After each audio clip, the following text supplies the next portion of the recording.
Alhamdulillahi Rabbil Alamin, la louange est à Dieu, Seigneur des univers. Wa ashhadu an la ilaha illallah waliyus salihin. Et j'atteste qu'il n'y a aucune divinité à part Dieu, tuteur des vertueux. Wa ashhadu anna sayyidana wa habibana wa maulana Muhammadan Rasulullah as-sadiqul amin. Et j'atteste que notre maître et bien-aimé Muhammad est l'envoyé de Dieu sincère et véridique. Sayyidi, Amir al-Anbiya, maître émir des prophètes, sallallahu alayka adadan nujumi sama, que les prières de Dieu soient pour toi au nombre des étoiles du ciel, wa rimal al-sahra, et au nombre des sables du désert, wa awladi Adama wa Hawa, et au nombre de la descendance d'Adam et Ève. Amma ba'd, ayyuha al-ikhwatu wal akhawatu fi l'islam, après ceci mes frères, mes sœurs en islam, ahbab al-habib Muhammadin al-Mustafa, très cher ou bien-aimé Muhammad al-Mustafa, alayhi afdalu salatu wa azka salam, pour lequel on demande les meilleures prières et les hautes salutations. إننا في هذا الشهر أو هذا الشهر عرف فيه التلاميذ العودة إلى المدارس التي فتحت أبوابها من جديد. Lors de ce mois, on a eu l'ouverture des écoles, où les écoles ont ouvert leurs portes, et les établissements scolaires, etc., pour le retour des élèves après les longues vacances. بهذه المناسبة سأقول كلمة للآباء وكلمة للأبناء. À cette occasion, je vais adresser une parole aux parents et une autre aux enfants. أبدأ بالوالدين, je commence par les parents. فأذكر إخواني وأخواتي بالمسؤولية. Je rappelle à mes frères et mes sœurs la responsabilité devant Dieu subhanahu wa ta'ala.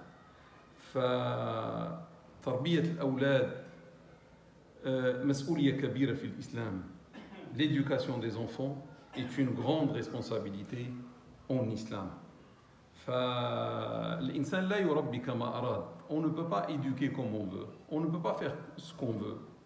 Tout ce qu'on fait, on va rendre compte un jour à Dieu subhanahu wa ta'ala. كل ما نفعل سنسأل لما نكون أمام الله تعالى وتبارك.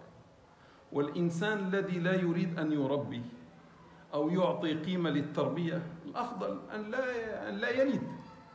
Celui qui ne veut pas faire d'éducation des enfants un souci, il vaut mieux pour lui de ne pas faire d'enfants. Tu ne peux pas faire des enfants et abandonner les enfants à eux-mêmes. هذه جريمة. Il s'agit là d'un crime. فالنبي صلى الله عليه وسلم يقول في حديث, le prophète صلى الله عليه وسلم sur lui dit dans un hadith, كلكم راع وكلكم مسؤول عن رعيته. Chacun de vous est responsable et chacun de vous sera interrogé à propos de sa responsabilité. On peut traduire aussi, chacun de vous est un berger. Et chacun de vous sera interrogé à propos de son troupeau, en quelque sorte. وقال في الحديث أن الرجل راع عن أهل بيته. Il a dit dans le même hadith que l'homme est responsable à propos des membres de son foyer. ومسؤول عن رعيته. Il sera interrogé à propos de sa responsabilité.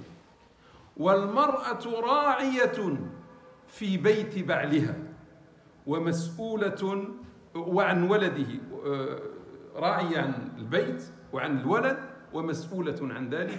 Et il a dit que la femme aussi est une bergère, la femme aussi est responsable.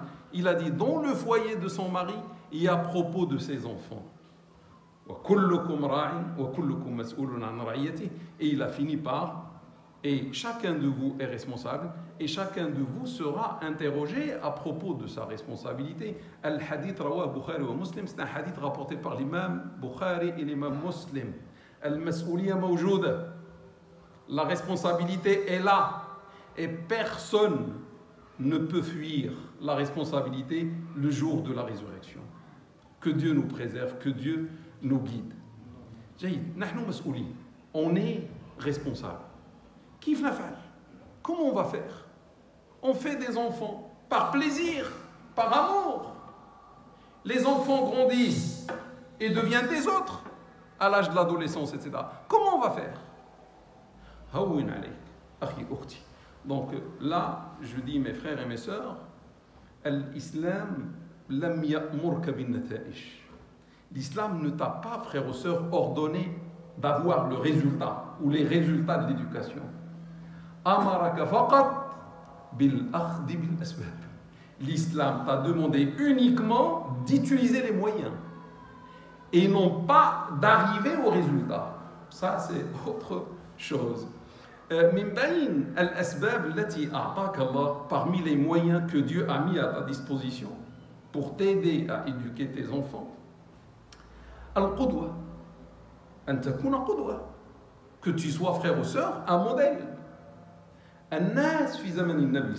Les gens à l'époque du prophète sallallahu alayhi wa sallam, تركوا أوطانهم وتركوا أموالهم وتركوا عائلاتهم وتركوا كل شيء وراء ظهورهم لما وجدوا القدوة محمد صلى الله عليه وسلم. À l'époque, les gens ont abandonné derrière leur dos leurs biens, leur patrie, leur maison, le travail, les familles. Ils ont tout abandonné et ils ont fait les gires pour aller rejoindre le modèle. Parce qu'ils ont trouvé un modèle qui leur a fait oublier toute autre chose en dehors de Dieu subhanahu wa ta'ala. فالقدوة جد مهمة في التربية. Le modèle, donner le modèle est très important dans le domaine de l'éducation et facilite même l'éducation parce que l'enfant à partir du bas âge va voir le père, va voir la mère. Si le père est vertueux, si la mère est vertueuse, alhamdulillah. إذا كان الأب صالح والأم صالحة فالحمد لله. الولد أول ما سيرى الصلاح.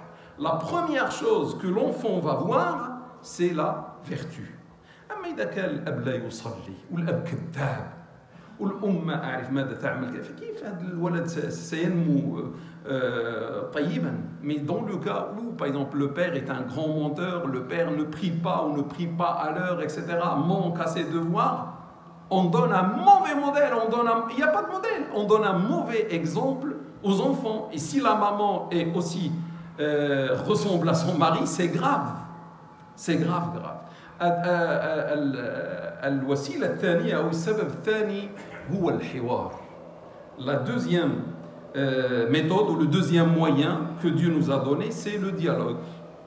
القرآن الكريم أعطانا أو الإسلام أعطانا أمثلة رائعة عن الحوار. L'islam ou le Coran nous ont donné des hauts exemples de dialogue. نوح عليه السلام يحاور ابنه وابنه عاصٍ ولكنه لم يقنط من رحمة الله تعالى فيقوم معه بحوار والمطر ينزل ويقول له يسأله يطلب منه أن يركب معهم في السفينة. هذا حوار. والابن يقول والأب يحاوره ويعطيه الدليل وكذا. حوار. المهم أن أقوم بالحوار. الحوار أدى إلى نتيجة أو لم يؤدي إلى نتيجة، أنا لست مسؤولا عن النتيجة، أنا مسؤول عن الحوار. هل قمت بالحوار أم لا؟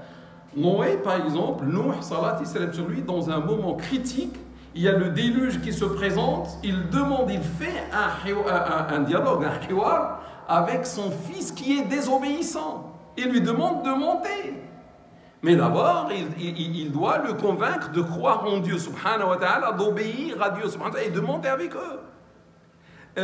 Ibrahim, alayhi salam, يقوم بحوار قبل أن يذبح ابنه. والله الذي أمره أن يذبح ابنه.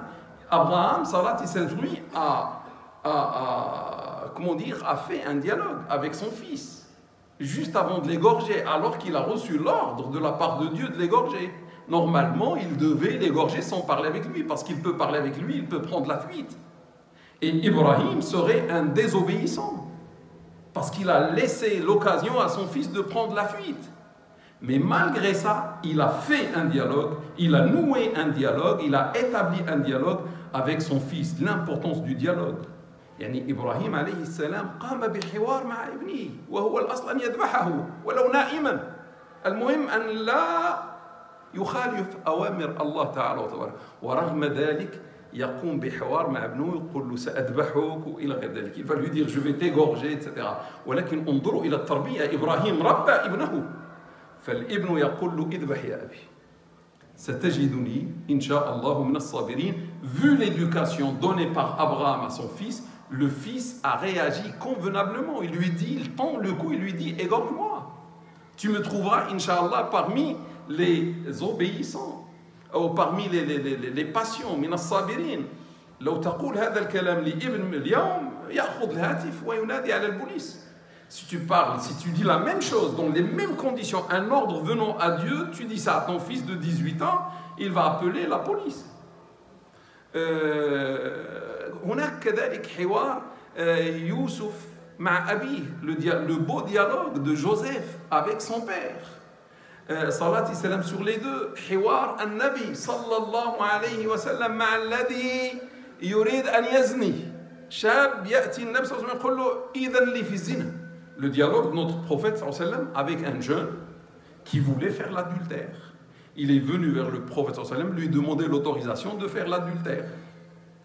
تخيل اليوم بنتك ولا ولدك يقول لك إذن لي أن أخرج هذه الليلة مع هذه الشابة ومع هذا الشاب.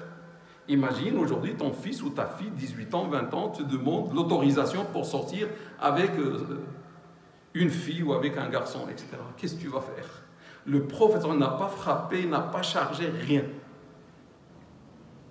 Avec beaucoup de patience, avec beaucoup de sagesse, بحكمة وبصبر قام بحوار وأقنع الشاب أن الزنا حرام وخرج الشاب من عند النبي صلى الله عليه وسلم وانتهى لا يفكر أبدا في الزنا.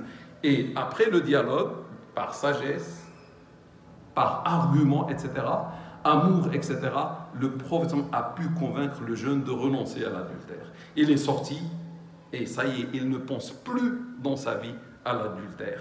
Al-Hiwar, Al-Hiwar, Al-Hiwar, le dialogue, le dialogue, le dialogue. Allah Ta'ala wa tabarak tahawara ma akbar adou, ma Iblis. Ajib. Dieu, dans sa grandeur et dans sa splendeur, a noué un dialogue avec le diable en personne, avec le plus grand ennemi.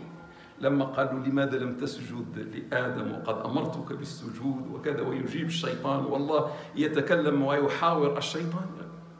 Dieu a parlé même avec Iblis, Shaitan, en lui demandant pourquoi tu t'es pas prosterné à Adam quand je t'ai donné l'ordre, et Shaitan va répondre, et Dieu va répondre, etc. Un dialogue même avec le plus grand ennemi. Il faut le dialogue. Le problème, nous, on ne dialogue pas, on ne parle pas, etc. Malheureusement, mes frères et mes sœurs, on utilise la violence, on utilise la force.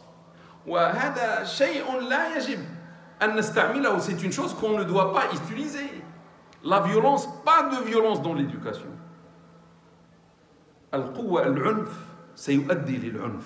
Parce que la violence va donner naissance à la violence. Cet enfant que tu vas éduquer avec la violence, à son tour, il sera violent. Et peut-être il va utiliser cette violence qu'il va, avoir. Il va l'utiliser contre toi un jour, ou contre sa maman, ou contre sa femme, ou contre ses enfants, ou contre la société. La violence mène vers la violence. النبي صلى الله عليه وسلم علم أمة. Le prophète sallallahu alayhi wa sallam sur lui a, a éduqué une communauté. ولم يضرب مرة امرأة ولا خادما ولا طفلا ولا حيوانا.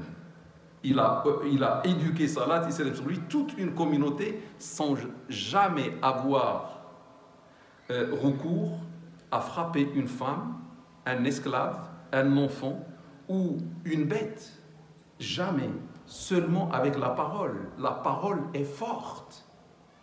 إذا كنا نستعمل الكلمة الطيبة، الكلمة القوية، الكلمة المناسبة في الوقت المناسب، الكلمة التي تؤثر على العقل وعلى القلب، ملكنا الأولاد.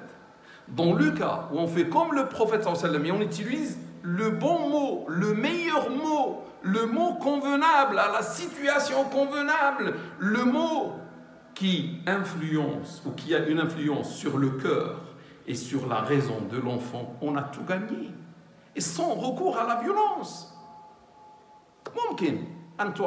Tu peux punir, mais sans violence. Tu peux priver de l'enfant d'une chose secondaire. Mais attention, tu ne peux pas priver l'enfant d'un droit à lui.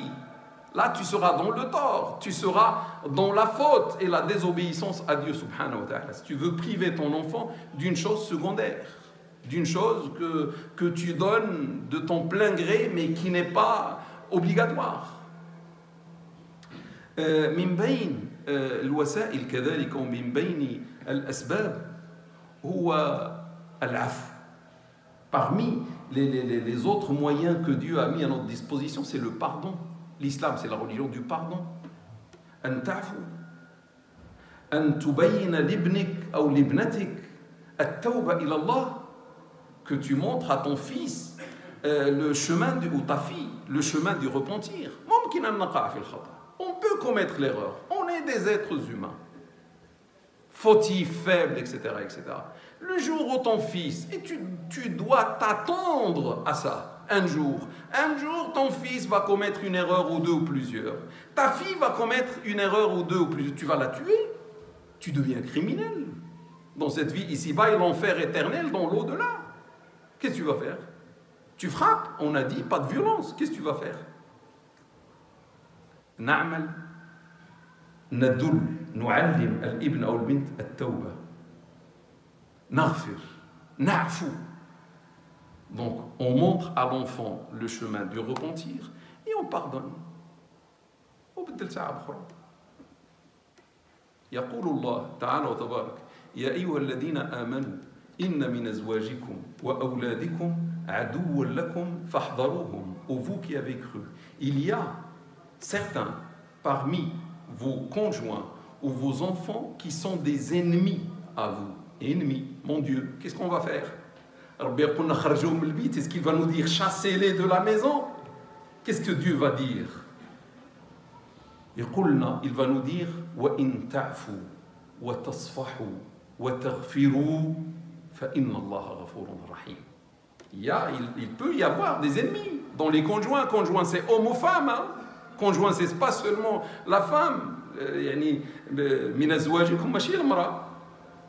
المرأة تقدر تكون عدو والرجل الزوج يقدر يكون عدو المرأة كذلك. ولكن الرجل أو المرأة يعفو. وإن تعفوا وتصفحوا وتغفروا فإن الله غفور رحيم. Mais dans le cas où vous pardonnez, c'est Dieu qui parle. Tu veux quelqu'un mieux que Dieu qui te parle? Ça c'est pour toi et pour moi. Mais si vous pardonnez, vous tournez la page, vous donnez à l'enfant une nouvelle page, on laisse la page sale, on la jette à la poubelle. Si vous tournez la page, si vous faites absolution, Dieu est infiniment absoluteur et miséricordieux. معنى اغفر لولدك اعفو عن ولدك والله يعفو عنك وعن ولدك. Ça veut dire, l'islam te dit, pardonne à ton enfant et Dieu te pardonne et Dieu pardonne à ton enfant. إنما أموالكم وأولادكم فتنة والله عنده أجر عظيم. Vos enfants, vos biens et vos enfants ne sont qu'une tentation, ne sont qu'une épreuve. Et auprès de Dieu se trouve un énorme salaire. Ça, c'est la parole sage de Allah Ta'ala wa Tabarak. Ne vois pas l'enfant lors de l'erreur. La tara illallah. Ne vois que Allah. Lorsque ton enfant commet une erreur, c'est une épreuve pour toi, le père, la mère. Comment vas-tu corriger l'erreur? On peut corriger l'erreur par le repentir. Inna Allah ghafurun rahim. Dieu est infiniment absoluteur. Ma fi dam yaghlib maghfirat Allah. Il n'y a pas un péché sur terre qui peut vaincre l'absolution de Dieu subhanahu wa ta'ala. Ou idha ghulibta, si tu es vaincu, frère ou sœur, alayka bid-du'a. Wasila ukhra, sabab akhar. Il y a un autre moyen, le dua. Si tu es vaincu, si tu es dépassé par les événements, tu as tout fait, il ne te reste plus rien. Le dua, l'invocation. Ibki bayna yaday Allah. Pleure entre les mains de Dieu. Quand tu es seul à seul avec Allah, personne ne te voit, pleure. Et pleure encore et demande ce que tu veux. Ya Rab, inni maghloubun fantasir. Oh Seigneur, je suis vaincu, je suis dépassé. Apporte ton aide, ton assistance. Guide mes enfants, j'aime mes enfants. J'aime ma fille, j'aime mon fils. Aide-moi, Seigneur. La hawla wa la quwwata illa billah. Il n'y a aucun pouvoir, aucune puissance à part celle venant de Allah Ta'ala wa tabarak. Wa satara al-ajab. Et tu vas voir des miracles. Al-mu'min yu'min bi quwwat ad-du'a. Le croyant croit à la puissance de l'invocation, à la puissance du dua. Ad-du'a yughayyiru yaj'alu min ad-du'fi quwwa. Le dua transforme notre faiblesse en puissance. Jahlana ilman, notre ignorance par une science. Maradana shifa, notre maladie par la guérison, etc. Faqrana bil ghina, il transforme notre pauvreté en richesse. Il a ghayri dhalik.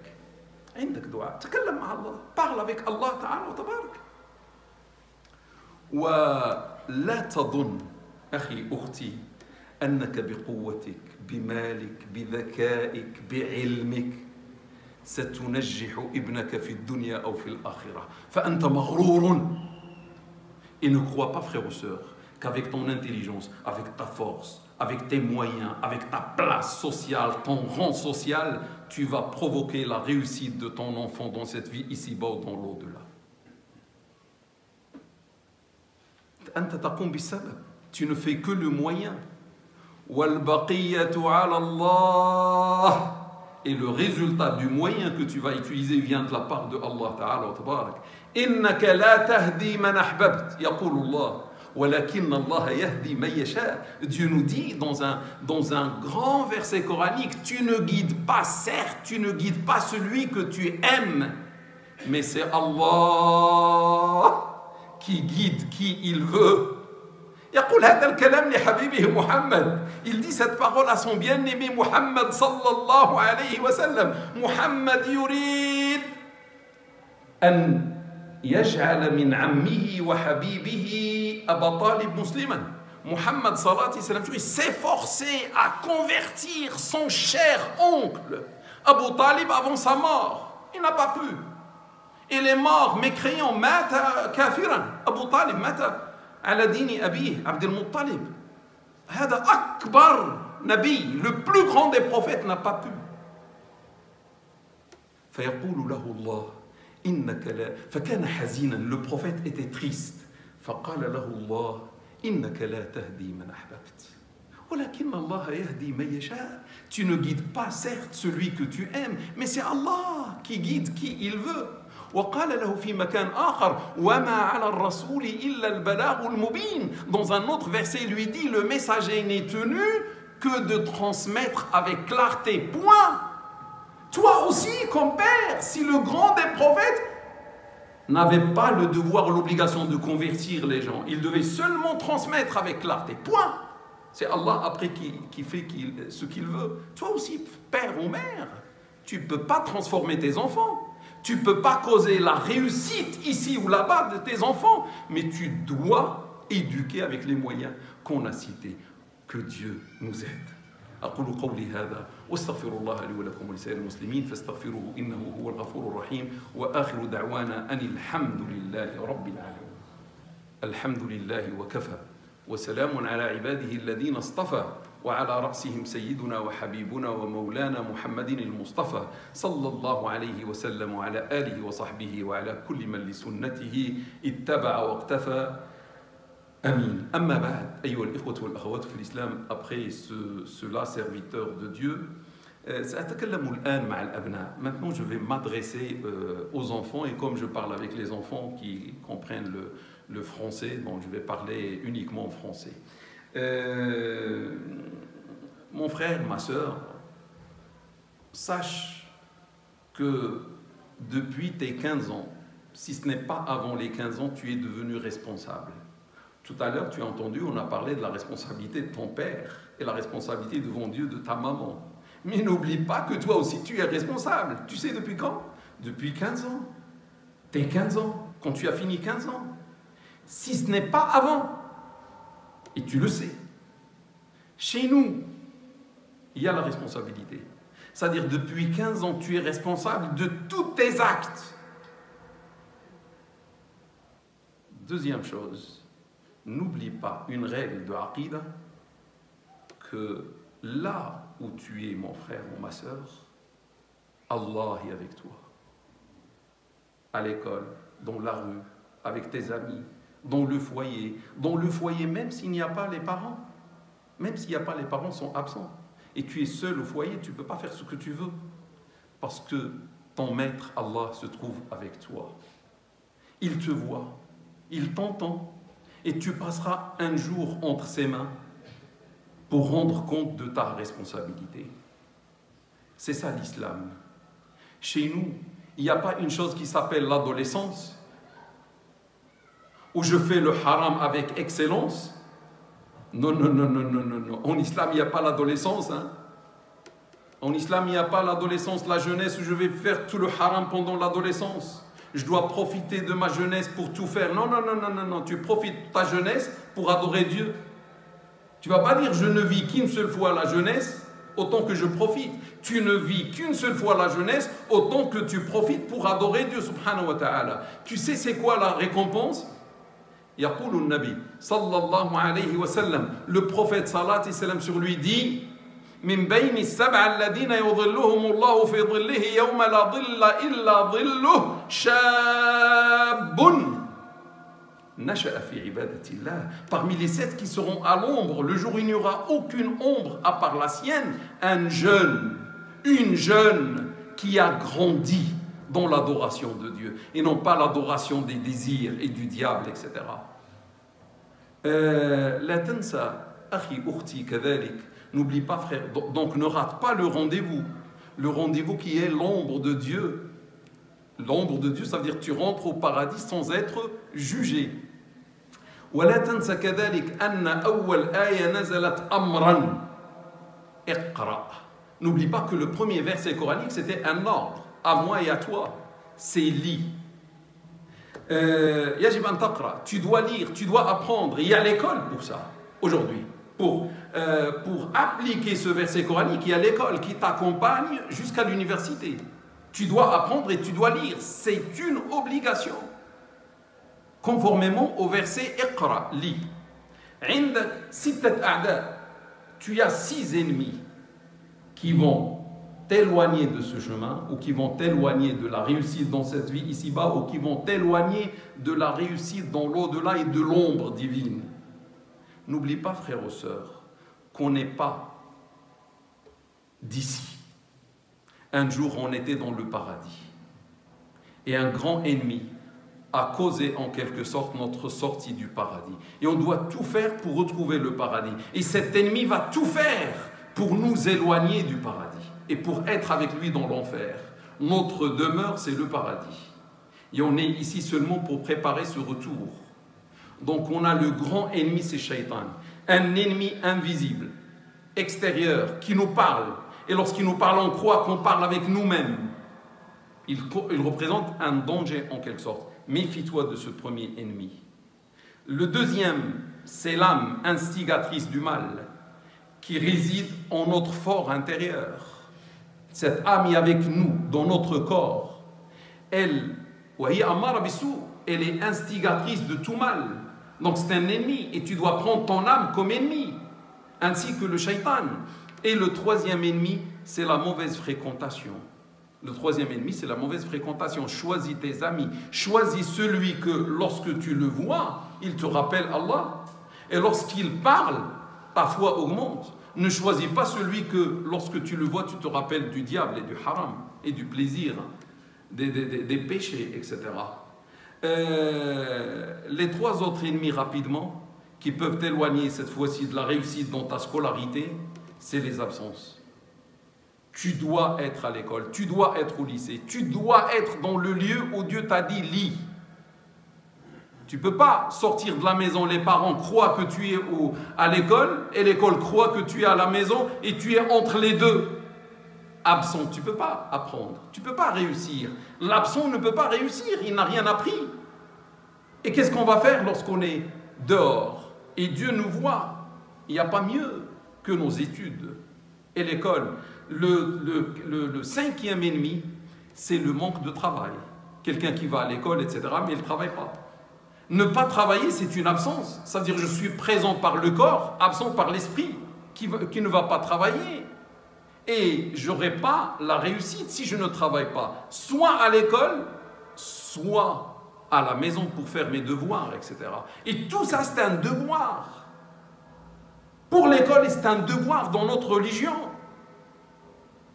Et là, le sixième ennemi, c'est le mauvais comportement. Où les musulmans aujourd'hui, nos jeunes, malheureusement, battent des records dans le mauvais comportement. Le prophète sallam a réduit en quelque sorte son envoi, c'est pour parfaire la haute moralité. Et malheureusement, certains de nos enfants aux écoles ont un mauvais comportement, ne respectent ni profs, ni adultes, ni camarades, ni eux-mêmes, ni leurs parents. Ils croient que personne ne les voit, alors que Dieu est avec eux à l'école, les voit et les entend, et ils seront responsables un jour entre ses mains. Mon frère, normalement, quand on te voit, tu es un ambassadeur, un petit ambassadeur de l'islam. Tu dois respecter ton prof. Le prof est là pour être respecté. Tout prof qui m'enseigne quelque chose, je suis redevable à lui. Je dois être poli à son égard. Je dois le respecter. Et non pas l'énerver ou bavarder, ou etc. Ou s'amuser dans son cours.